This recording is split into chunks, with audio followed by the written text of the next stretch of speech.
Hey, welcome to Viking Preparedness. I am Pastor Joe Fox. A video for the warriors, Jarls and Berserkers. I'm going to give you a nugget of gold. You ready?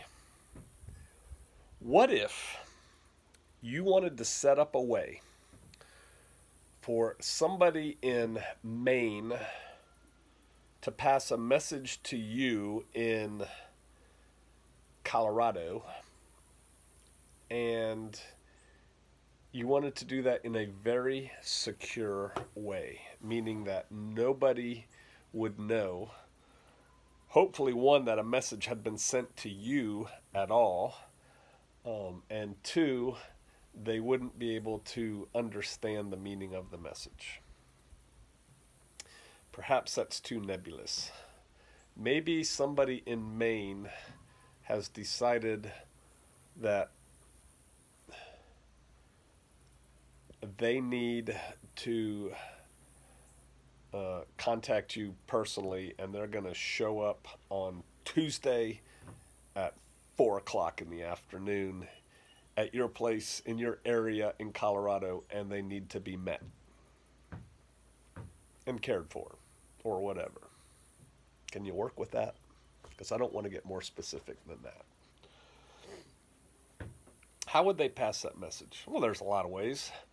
But what they couldn't do is get on the internet and say in a chat room or a message or something and say, hey, I'm coming to, see you. And you're like, okay, we're looking forward to it. We'll see you at 4.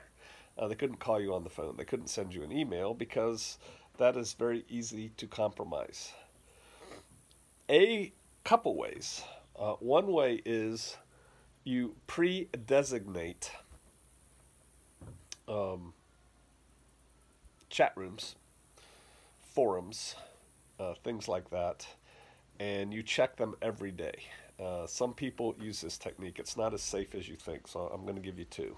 But a way is, let's say you in Colorado and your buddy in Maine both log on to the Flower Arranging for Homebound Wives forum, and you're Petunia 33 and they're Rosebud 65 or whatever. I don't know. I have never been on a forum like that, but something like that.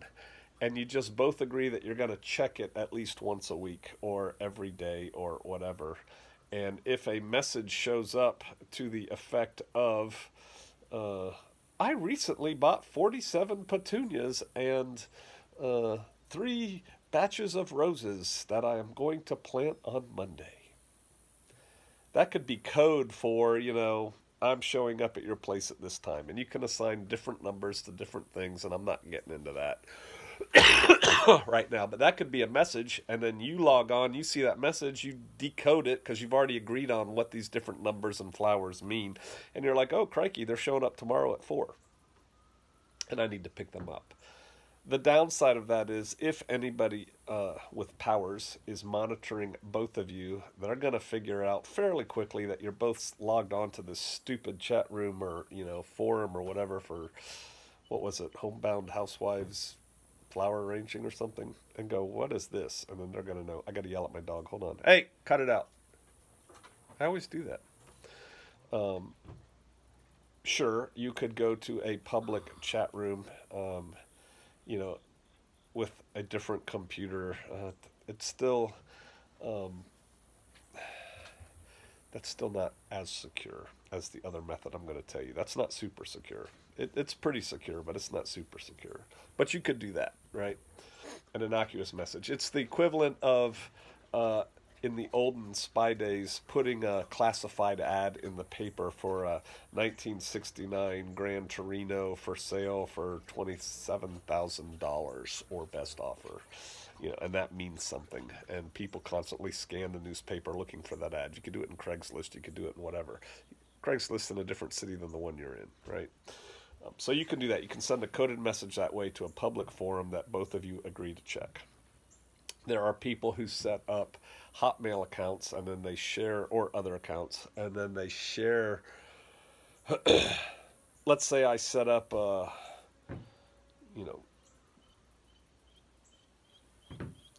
FuriousViking@hotmail.com. And I give my buddy in Maine the password to get into it, and then we both just put stuff in the draft folders section. That may sound like that's secure, and again, that'll fool some people, but believe me when I tell you that is not super secure. And I got to leave that there for that. But that's a way. So is the classified ad in the newspapers, analog versus digital. But then again, that's a little bit harder to do, and somehow you got to get that classified ad in there, and it's trackable. Another way is you in Colorado make friends with, establish a relationship with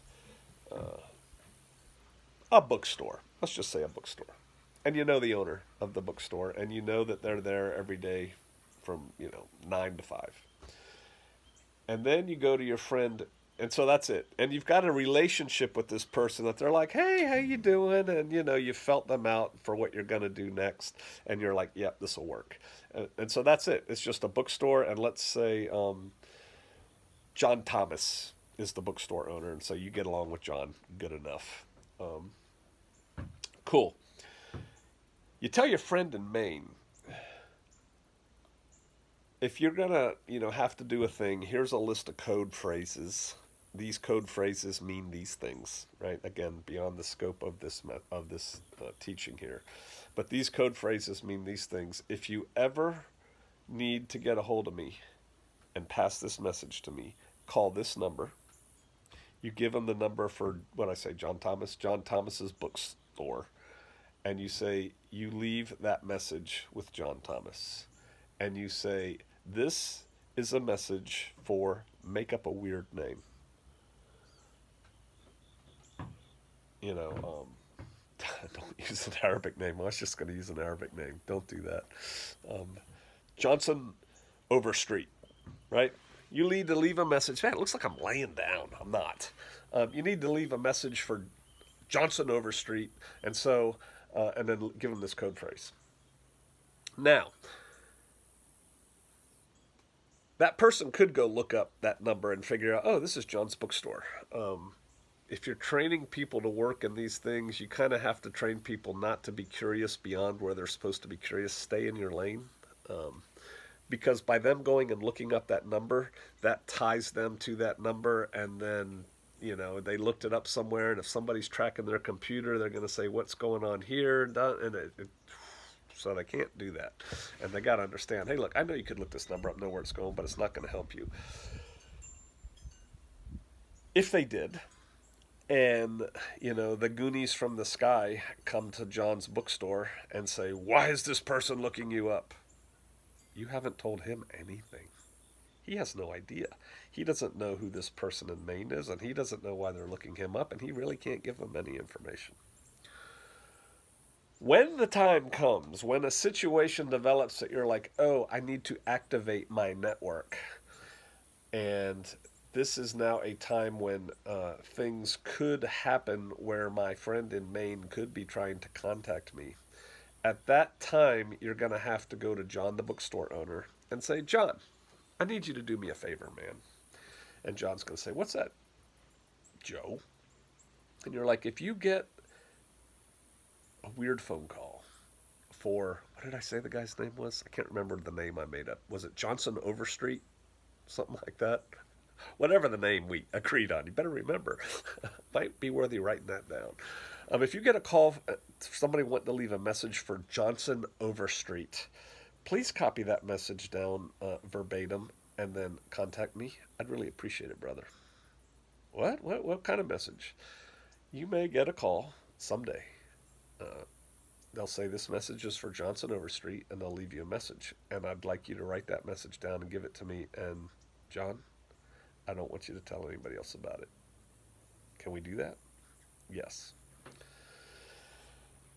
Again, it's beyond the scope of this video on how to cultivate sources and ensure that John, the bookstore owner, will do what you want him to do. But there are ways to do that too. You have to set that all up in advance. But you haven't energized, you haven't fired up your network until you need to. So, things are starting to happen in Maine. Maine's looking a little iffy.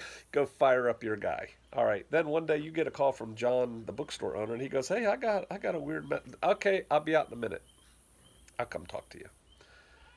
Or, depending on how switched on John, the bookstore owner, is, you could tell John, if I get a message like that, if you get a message like that, call me and tell me that I have a new book in. Um, he has a new book in that I might be interested in. Hey, Joe, this is John, the bookstore owner. What's up, buddy? Hey, I know you wanted that book on gardening perennials in a temperate climate. I just got one in that you might be interested in. Really? Hey, that's great. Hey, I'll be going shopping later on today. I'll stop by and see you. See, it's kind of an innocuous conversation. You go by, he hands you the note, and you're done. You read the note, you read the code phrase, and you know your friends from Maine are showing up at 4 tomorrow, right? That kind of thing.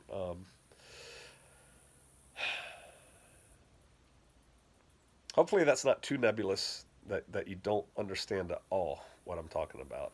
Hopefully you can take that in your own mind and run with it and start working outwards from that and doing other things. Um, like everything else, the time to set this stuff up is now. While you have freedom of movement, while you have freedom of everything, um, set up your networks now. Practice them. I hope you never need to use them. I also hope this was useful to you. For some of you, it might be. All right. I'll see you out there.